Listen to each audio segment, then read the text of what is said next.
Hello everyone, welcome back to our new get ready video. মাঝখানে অনেকটা gap পড়ে গেছিলো, কোনো ভিডিওই দেওয়া হয়নি। অ্যাকচুয়ালি আমার কাছে কোনো কন্টেন্টই ছিল না সেরকম। তো এখন আমি কন্টেন্ট পেয়ে গেছি আর এখন কদিন রেগুলার ভিডিও আসবে।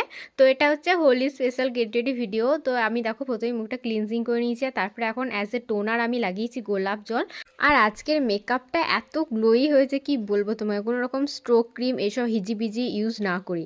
তারপরে আমি লাগিয়ে নিয়েছি আমার ফেভারিট অ্যালোভেরা জেলটা অ্যাজ এ প্রাইমার।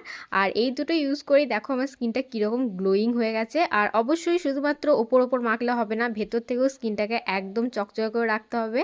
আমি কিন্তু কোনো রকম কোনো দামি প্রোডাক্ট মাখা বা উল্টোপাল্টা স্কিন কেয়ার করা এসবে কিন্তু বিশ্বাসী নয়।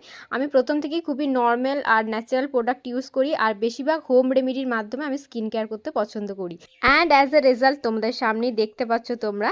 দেখো আজকে আমি মেকআপটা খুবই হালকার মধ্যে করেছি, ফাউন্ডেশন তো ইউজ করিনি, কারণ এত গরমে ফাউন্ডেশন ইউজ করলে সেটা গলে পড়ে যাবে, কারণ আমার এখনও কোনো মেকআপ ফিক্সের কেনা হয়নি। সে যাই হোক, আজকের আমার ফাইনাল লুক হচ্ছে এটা। কেমন লাগছে কমেন্টে জানাও। আর হোলির দিন আমরা গেছিলাম ডাঙালি কালীতলায় পুজো দিতে। তো নেক্সট পার্টে ব্লগটা আসবে, আর আমাকে আর মাকে কেমন লাগছে কমেন্টে জানাও তাড়াতাড়ি করে। দুজনেই কিন্তু আমরা একই শাড়ি পরেছিলাম, আর এই শাড়িটা দিয়েছিল দীপ্তি আন্টি।